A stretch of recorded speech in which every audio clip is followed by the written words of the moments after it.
welcome to Glitter and Chaos. We're your co-hosts, Caitlin Mead, licensed clinical professional counselor and registered play therapist.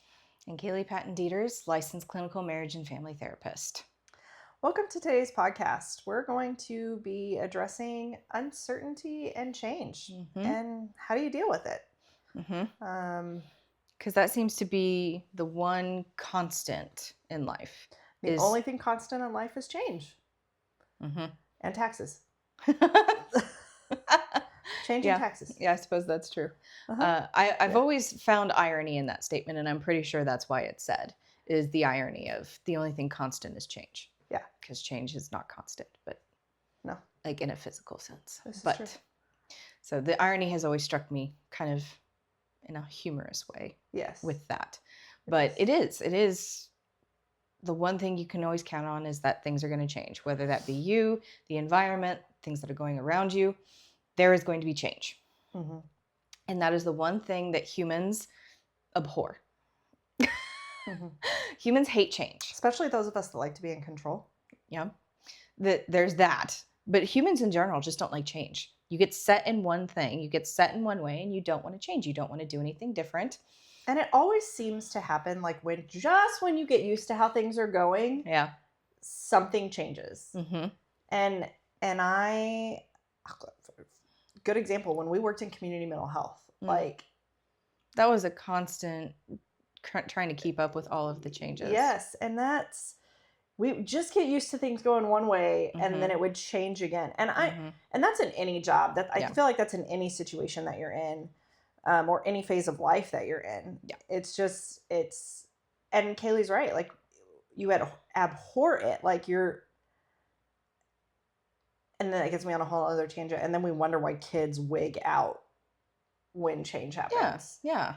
Because again, the expected, the known, this is what I'm used to. And then all of a sudden you have to pivot really quickly. Yeah. You know, it's part of executive functioning is to learn flexible thinking. Right. And to roll with when things kind of change, which for some is easier than others. And what do you do when it's change after change after change after change? Yes. I was having a thought on that the other day, and I was like, I feel like this is almost my tried and true of radical acceptance.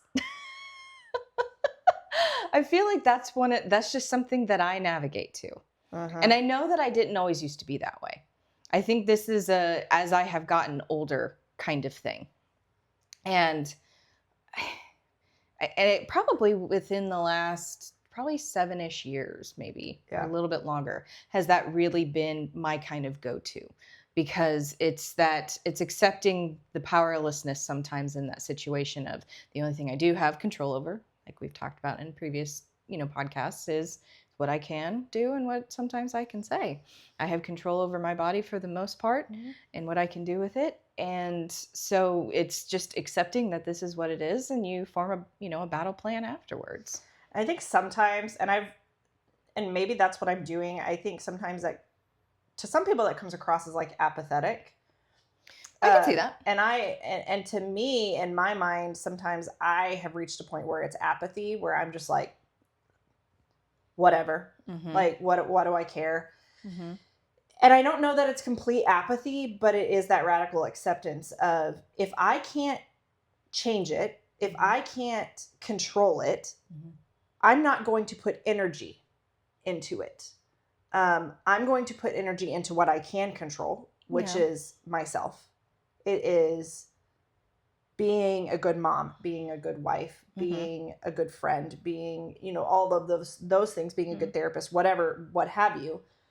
Doesn't mean that I will be honest. There are some things that I'm like, I don't want to think about it. I don't want to talk about it. I don't want to do any of those things. But there are other things where, like Kaylee said, you have to just kind of set it aside and say, okay, there's nothing I can do here. So this is where I'm at right now. And this is what we have to do right now in this moment. How do I deal with the moment? And then as it changes, then you deal with your battle plan, your contingency plan, whatever it is. But sometimes that radical acceptance and uncertainty is really hard. For those of us that don't like uncertainty, there's this meme that's like, you can't tell me we'll cross that bridge when we get to it. Oh. Dude, I'm already on that bridge. Like, I'm not at the foot of that bridge. Like, I'm in the middle of that bridge. We need to, like, figure that bridge out and that's right now. One of the things I say to you quite frequently is we'll cross that when we get there. And she sees the look on my face of like, I'm already on the bridge and there's like roaring rapids underneath the bridge. Figure the bridge out. And you can create plans. You can have like plans A, B, and C, and D, and that's fine. I am notorious for having a lot of different plans, but until I got a bunker somewhere I don't know about, like until that plan or until those unique things come into fruition, those plans are not needed. They're great to have. They're great to have to exert some control over something that you have no control over, or you have no idea if this is going to occur. But at least you have a game plan if and when it does happen.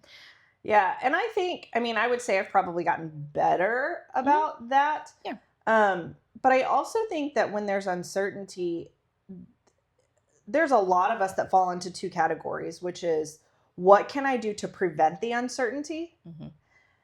And what do I do when things fall apart? Mm.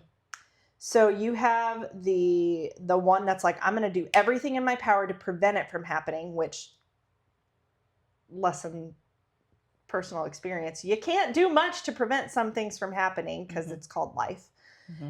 And then there's the other camp over here that's like, I already have my contingency plan of when things fall apart and I'm fully prepared for things to fall apart. And so that plan's almost just not as good as this plan because you live in a constant state of the shoe's going to drop all the time. Mm-hmm. And then you have the in-between camp, which is I can live in uncertainty. Mm-hmm. I'm just gonna say there's a third one there. There is. There's that. I'm gonna wait until you. There's that middle camp. Mm-hmm. There's a lot of us that don't like that middle camp, so we avoid it. We stay in the one of the two. Mm-hmm. Which those are very stressful camps to live in. And I don't think that it's a blanket statement either. Like they're like thinking of my own personal experience with uncertainty and with change is. There are some things that I am perfectly good. I'm like, okay, well, it changes. We'll figure it out. Well, let's go. Mm-hmm. You know, there's some that I'm really good on that. And then there are specific situations where I'm like, no, this is how we do it. We don't deviate from that. That's the rules. That's the plan. That's how it's supposed to be. Mm-hmm. And I mean, I can fall victim of the, black and white thinking sometimes. I can also have a hard time with flexible thinking. But I know that there are certain realms that I, like, once I notice that I'm in it, I have to really kind of challenge myself and think about, is this really something that needs to have this big of a reaction to because it changed? Mm-hmm. Like, for example,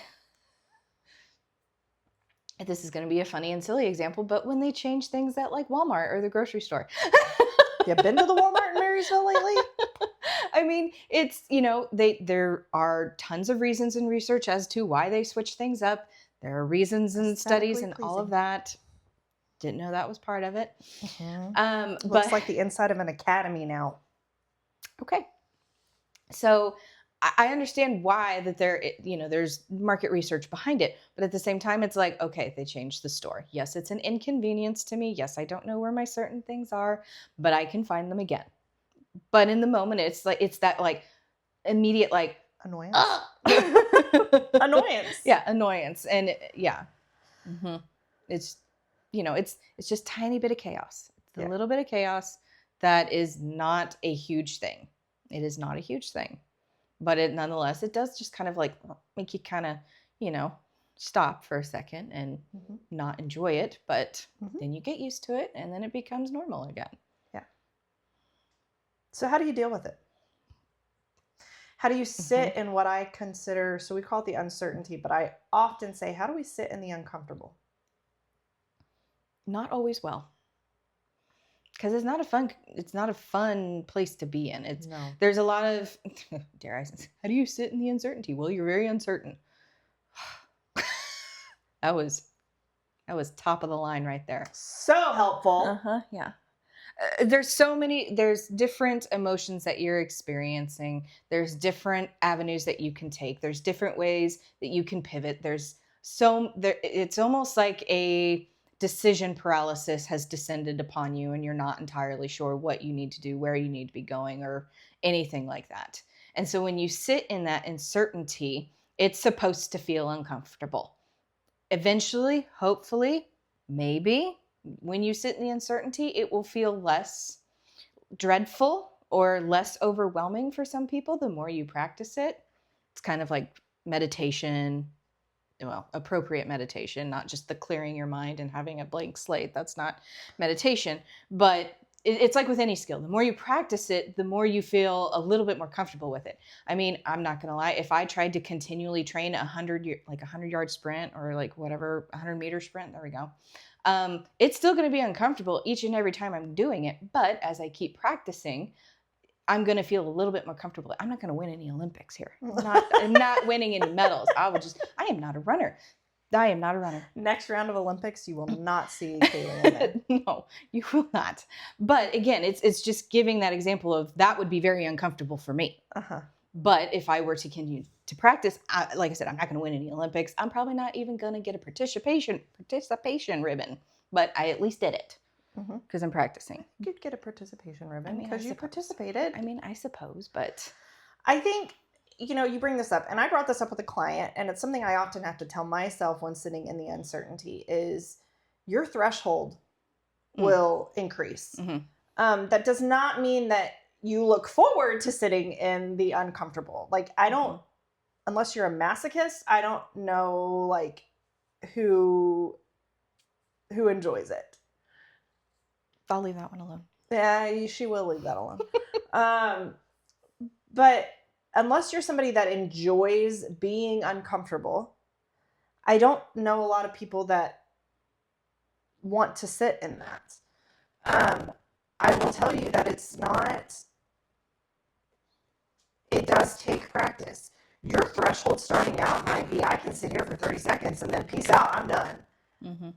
But you're going to get to a point where each time you sit in it and you accept it. So let me explain this here. Sitting in it does not mean I sit in it and I avoid it.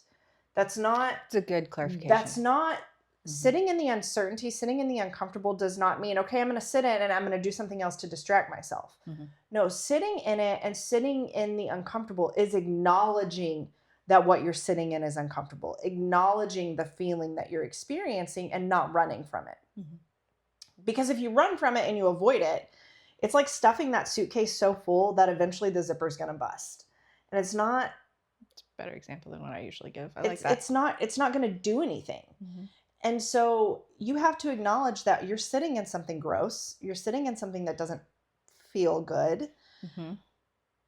And you don't do anything with it. I think sometimes when we feel uncomfortable feelings, we try to immediately make ourselves feel better. We feel the pressure to do something. Right. And one of the things that, and I'll self-disclosure here, one of the things that my own therapist worked with me on was acknowledging that feeling is there and not trying to make myself feel better. And I remember her telling me that and me being like, what do you mean I can't make myself feel better? Like, that's not like... What about coping skills? What about like all the things I'm supposed to do?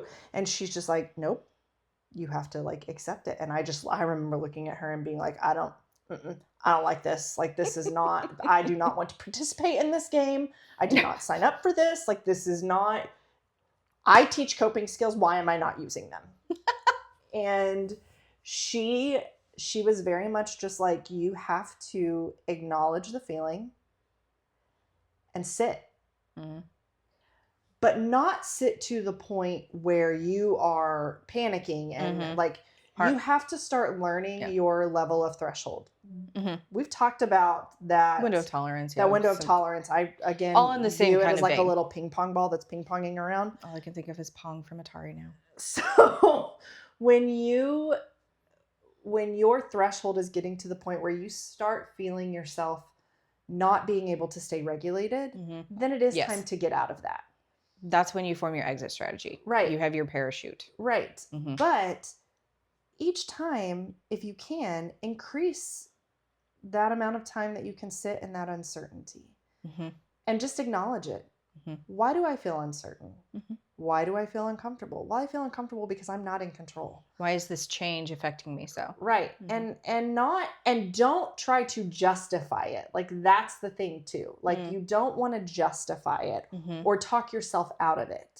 You want to sit there, like, I'll just use an example. Like, if I'm feeling anxious about something or whatever, it's not feeling anxious about this and I should do this and I should do this. Nope. I'm just going to sit there. Okay. Yep. I recognize that I feel anxious and I know why I'm anxious and it feels really yucky. Naming it. And that's kind of what you're doing here is you're naming it. Sometimes that can take some of the power out of it. So what I've done with that is I will oftentimes picture my anxiety as this external being that I visualize, and don't judge me here. I can see the judging faces and you are all laughing at me, but it works, I promise. I visually picture removing my anxiety and it's like this blob that I just kind of put on the floor and I look at it and I'm just like, all right, I see you. Like, I see you. I acknowledge you. I know what you're trying to do. You're trying to protect me because that's anxiety's job. Let's just chill for a minute. Like, I know what you're doing. Okay. We can just sit together for a little bit. I like your example of the blob. Like a flubber. I look at like flubber. Yeah, flubber. Yeah, I can see that. Mine's slightly different.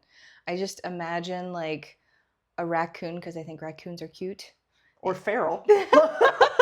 Well, mine would be feral. This helps because the raccoon is like, it's got like a little piece of paper and it's just like playing with it because it's, it's the hands and everything. Oh, and then it's fidgeting. Like, it's doing the raccoon smile. So it's kind of like the...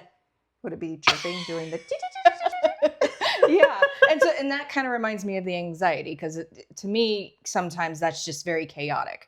But then if I can externalize it or use imagery to kind of remove it from yourself, which is what she's kind of talking about it here, it becomes, you can make it funny. You can make, it can sometimes be laughed at or utilizing some sort of humor to diffuse it a little bit. Or it reminds me of like... Makes you not feel as trapped by it. Yeah.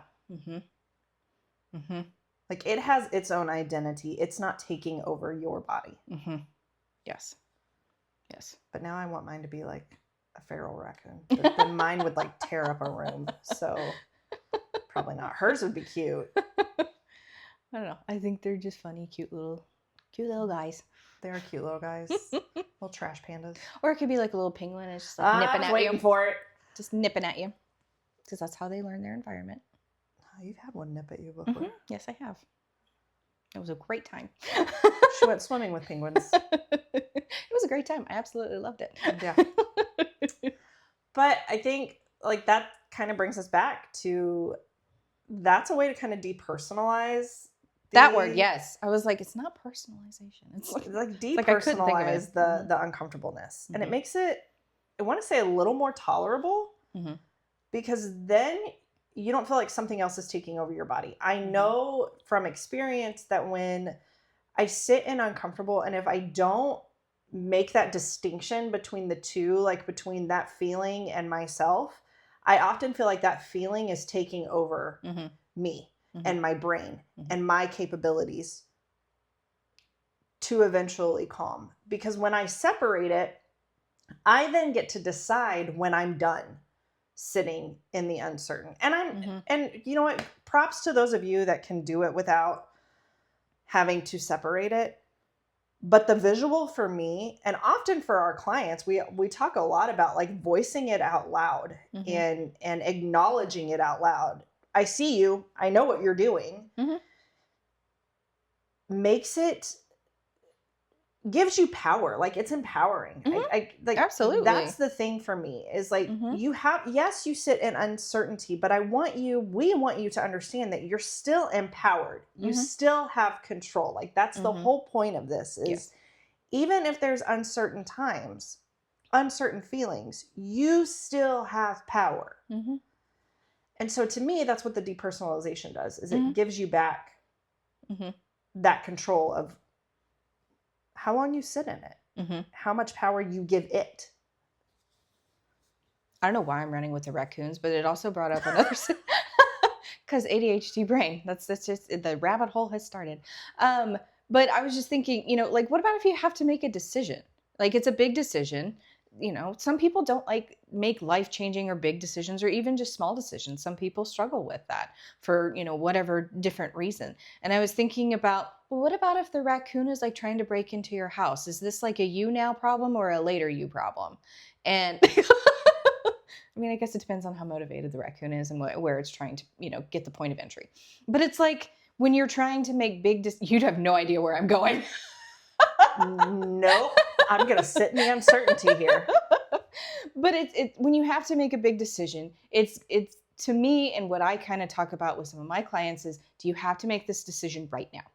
Is this something that you have to know right in this moment and make a decision? Or can we sit in the uncertainty and in the uncomfortable for a little bit and maybe look at different plans? If we make this decision, what could be some outcomes of this? If we make this decision, what could be some outcomes of that? If we wait and give ourselves a day, if we have that opportunity, and then approach it and then look at the different decisions that you can make. Because sometimes time, if you're allowed or if you're allotted, can be a big piece of power that you can utilize in that situation with uncertainty. Mm-hmm. So again, if the raccoon's trying to break into your house, it might be a you then problem, like right now in that moment. Got to make the decision now. But if you know that the door is locked and they're not going to have like this big anvil that's like going to go through your door, I mean, we're good. It's a nuisance and you hope they don't scratch up your house, but they're probably not going to break into your house.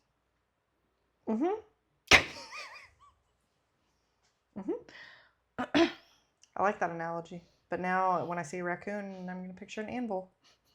And it's not, mallet is what I meant to say, because an anvil, all I think of is like Wile E. Coyote and boom. Yep, that's all. I meant to say like mallet. But wrong word, picture in the head did not match. Okay. It happens a lot. I'm fairly certain I know what our preview clip is going to be for this next one. Yeah, probably. Kaylee talking about raccoons breaking in houses. But see, the beauty of this is after we record this and then I will edit it later, I will completely forget about it until I listen to it again when I'm doing the subtitles and go like, oh yeah. Yeah. And then that's what I'll use. Yeah. I was having this discussion with another client. It was like, sometimes within the ADHD brain, you have a lot of things going on all at once. There's constant noise. There's constant things going on. You're trying to discern which stimulus you need to kind of pay attention to because there's just chaos everywhere sometimes. And it will be like, I know the thing, but I don't get to control the remember all the time. Okay. Okay.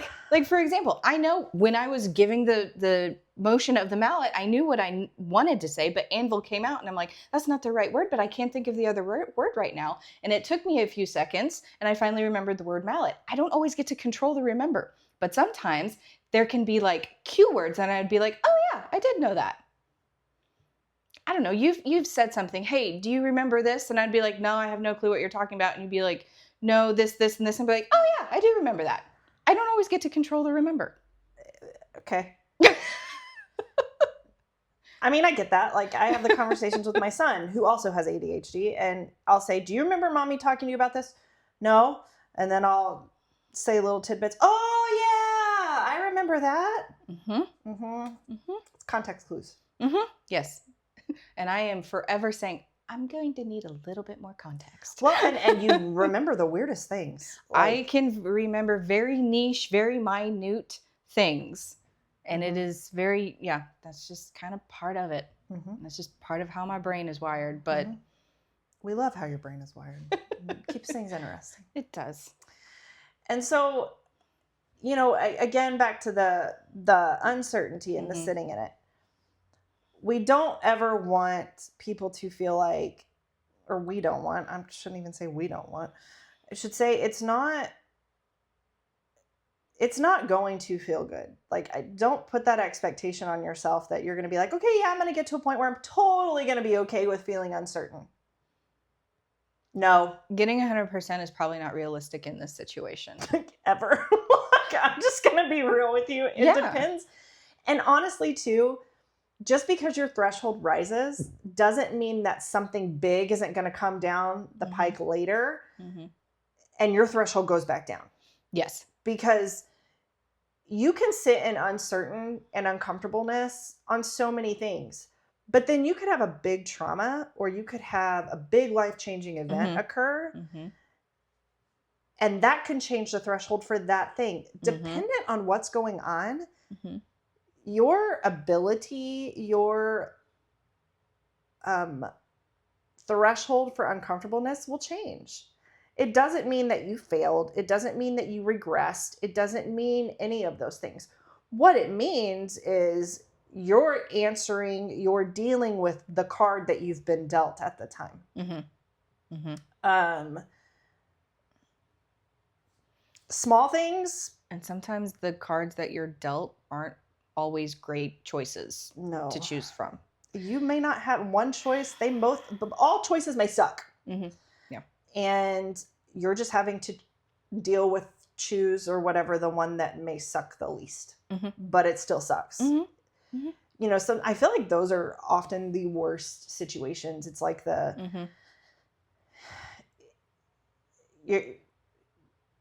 it's not good either way. It's chain analysis of if I do this, then this can occur. If I do this, then this can occur.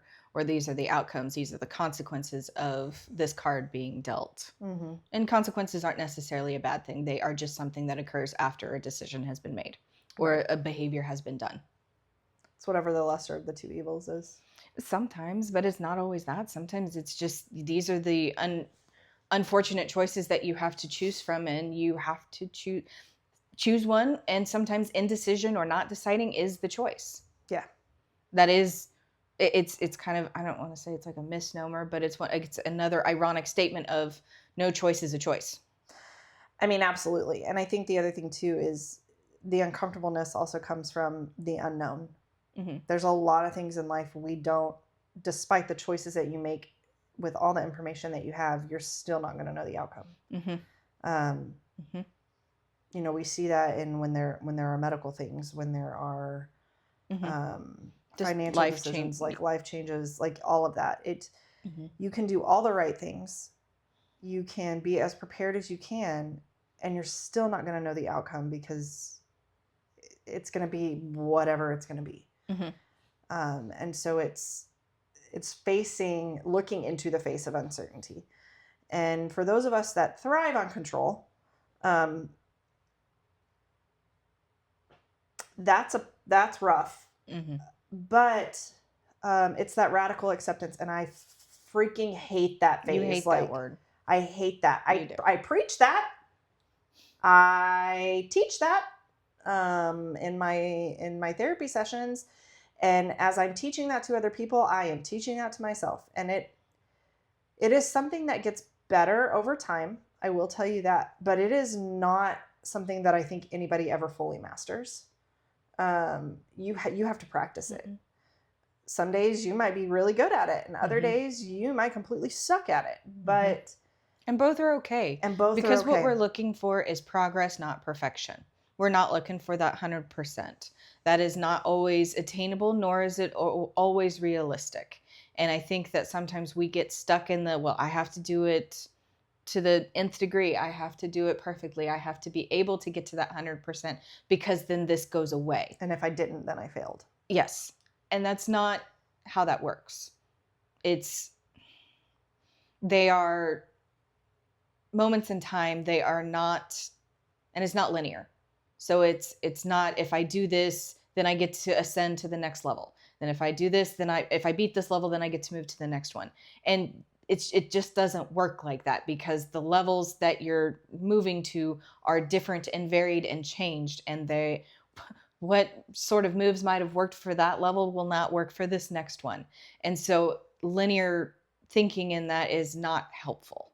And I don't know where or who made the rule or expectation that life and the things that happen in life are linear, because it's not. Same with when we talk about several things. I talk about stages of grief a lot with my clients too. Grief isn't linear. There are so many things that are not linear. Recovery is not linear. I often tell people it's like you're driving down a road and you have a lot of off ramps and you have a lot of on ramps. And those off ramps and on ramps can come and go at any point. And they can crisscross and you can exit here and you can get on here at any point. Like you could, it doesn't matter. Like it doesn't matter because you can just be anywhere and then come back in at any point. And it's okay. It doesn't mean that you failed. What it means is that's where you're at right now. And that's just how you deal. And I think sometimes we are made to feel, or we think we failed, or we feel guilty about the things that we feel. Well, here's the thing. Human emotion is natural. And you cannot help what you feel. Like this is what I'm constantly preaching. You should not feel guilty for what you feel. You're not responsible for what you feel. You are responsible for what you do with what you feel. And so this is where we do talk about the taking the pause, sitting in the uncertainty. We were talking about this before the podcast. Taking the pause. A lot of times sitting in uncertainty is also a great time to pause. And sometimes not all change is scary. Not all change is bad. Sometimes change can be good.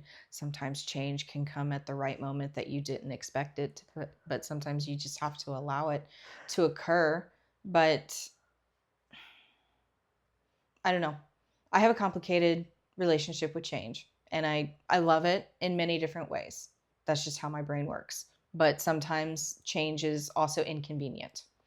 And it's important to not look at it as a totalitarian kind of thing. It's not just one thing. That change has many different phases, and change has many different colors to it. I'll use an example.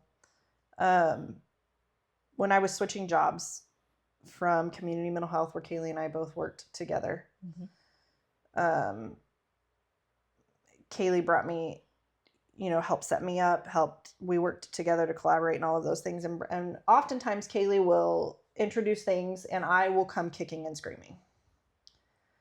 And it was risky, and it was uncertain, and it was a good move, right? Well, then that good move changed. And it was not, I was not sure how that change was going to go or affect my family. She got a lot of freaked out Caitlin, just really wigging out. But I think that was also warranted and valid in that moment. It was, but I had a very hard time sitting in the uncertain with that, because it was a venture that I had not been on before. And then going into that change still also felt very uncertain. But it's been a positive change. It was a terrifying change. It was absolutely a terrifying change.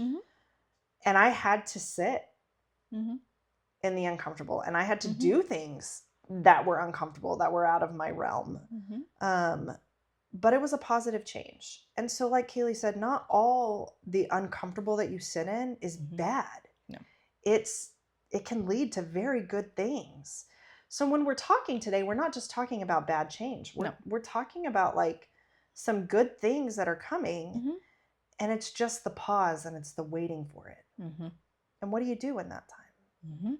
And so how do you deal with it? So that's what today was how do we deal with change and uncertainty, and how do you sit in it? I hope we kind of explained it. Maybe we made it even more uncertain for you. I don't know. Just remember the raccoon. Remember Kaylee's raccoon. Make sure it's not breaking into your house. It could be hanging out with my blob over in the corner. Maybe my blob is what it's tossing around in its hands. I love that image a lot. Yeah. Now I'm never gonna get that out of my head. But we'll be posting some things about uncertainty and about change, and we're gonna be a little more active on our Facebook and Instagram pages. And so we would really like to see you guys engage with us and see where you're at with with how you deal with things. Mm-hmm. Ask us some questions. We like questions. Yeah. We don't always know the answer, but we like questions. We'll sit in the uncertainty while we ponder your questions. We'll try to figure out the answer. Yeah. Or direct you into a place where it might be. If it takes a while, it's because we're pausing. Mm-hmm. Yes. Yes. Okay. Well, we hope you guys have a great day and that you enjoyed today's episode. And we look forward to seeing you again. Thanks. Bye. Bye.